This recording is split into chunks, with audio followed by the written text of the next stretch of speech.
En los antiguos paisajes del norte de Europa, surgió una figura que no pertenecía al mundo de los vivos ni al de los ausentes. Las valquirias no eran ni diosas ni humanas, sino entidades que habitaron un umbral sagrado, suspendidas entre el estruendo de la batalla y la serenidad de los salones celestiales. Su papel no era simbólico ni alegórico, sino funcional y definitivo. Elegir, y al hacerlo, alteraban el destino con una naturalidad que infundía respeto, temor y reverencia.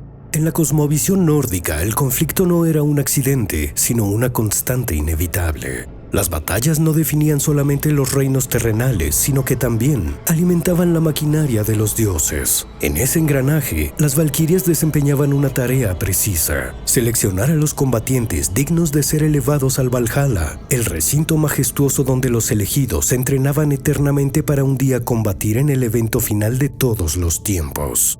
Esta selección no dependía del azar ni de la suerte. Las valquirias observaban desde la altura o avanzando como sombras entre la niebla, decidiendo sin vacilación.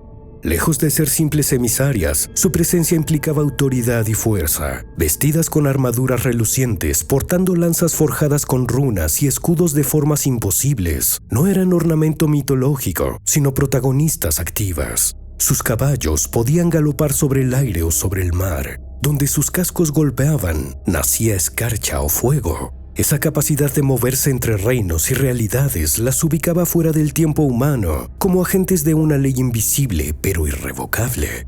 Las valquirias fueron descritas por los skalds, poetas escandinavos, con una mezcla de admiración y temor. En un poema épico, una de ellas no solo interviene en combate, sino que ama a un guerrero mortal, lo defiende y luego llora su partida, mostrando un grado de emotividad rara vez atribuido a entidades sobrenaturales en ese corpus literario. Esta ambivalencia, ferocidad y ternura forma parte esencial de su identidad. Las fuentes escritas más antiguas, compuestas entre los siglos XIII y XIV, pero basadas en tradiciones orales mucho más antiguas, no presentan a las valquirias como un grupo homogéneo. Cada una tiene un nombre, un propósito y una personalidad definida. Algunas son claramente beligerantes, otras están ligadas al tejido del destino, y unas pocas se asocian al castigo o a la transformación.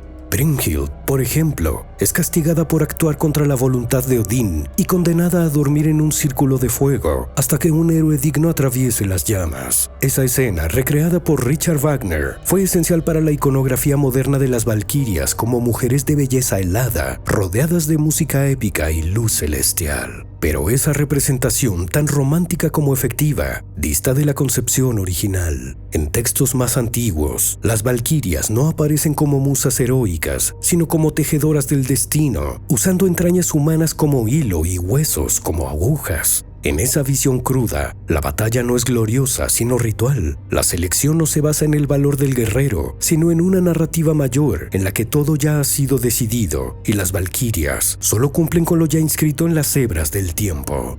Los nombres de las valquirias tampoco fueron aleatorios. Muchos de ellos significan cosas concretas: la que sacude, tumulto, vara mágica o estruendo. Cada uno de esos nombres describe un aspecto de su poder, pero también su función. No se trata de adornos literarios, sino de pistas que señalan cómo estas figuras serán comprendidas y temidas.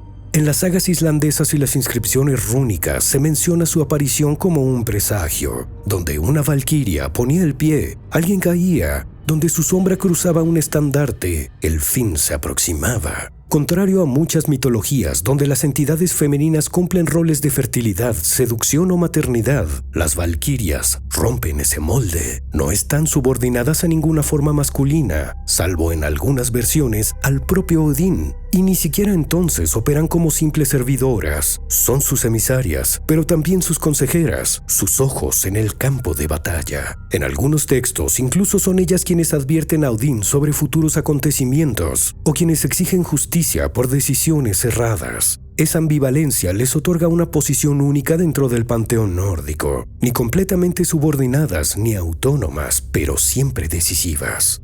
Durante la cristianización en Escandinavia, la figura de la valquiria fue desplazada, reinterpretada o diluida. En lugar de entidades sagradas, pasaron a ser vistas como espectros, apariciones o simples brujas del bosque. Su imagen, sin embargo, no desapareció. Fue rescatada siglos después por la literatura romántica alemana, la pintura decimonónica y más tarde por el cine y los videojuegos. En cada nueva versión, la esencia permanecía: mujeres que trascienden lo humano para ejecutar decisiones vinculadas al fin, al juicio, al tránsito de planos.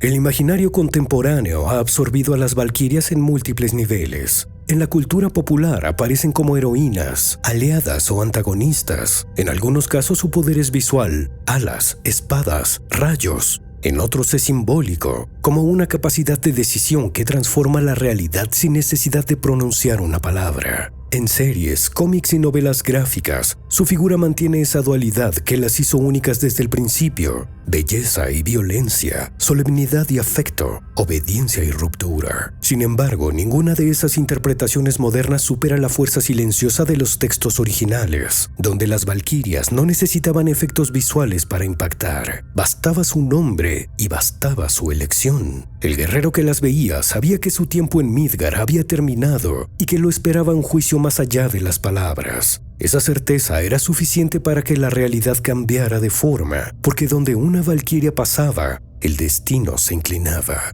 El papel de estas entidades en la narrativa nórdica no puede reducirse a lo anecdótico o a lo estético. Son la manifestación mitológica de un principio rector que gobernó esas sociedades: lo inevitable del fin. Pero no un fin como castigo, sino como culminación necesaria de un ciclo. La selección de los caídos no era un acto cruel, sino una transición sagrada. Alguien debía hacerlo, y nadie más apto que ellas, que podían ver sin ser vistas, elegir sin ser juzgadas y actuar sin error. En un mundo donde todo parecía gobernado por la voluntad de los dioses, las valquirias eran el abrazo ejecutor de una ley que no pedía permiso ni explicaciones. Se desplazaban entre el estrépito de las armas, entre los gritos de guerra y los susurros del destino, sin perder jamás su dirección. Donde caía su mirada, se sellaba un desenlace, y donde su lanza apuntaba, no quedaba duda sobre el próximo tránsito. En su silencio estaba la sentencia, y en su vuelo, el último final. Suscríbete. YouTube cree que te gustaría este video y esta lista de reproducción.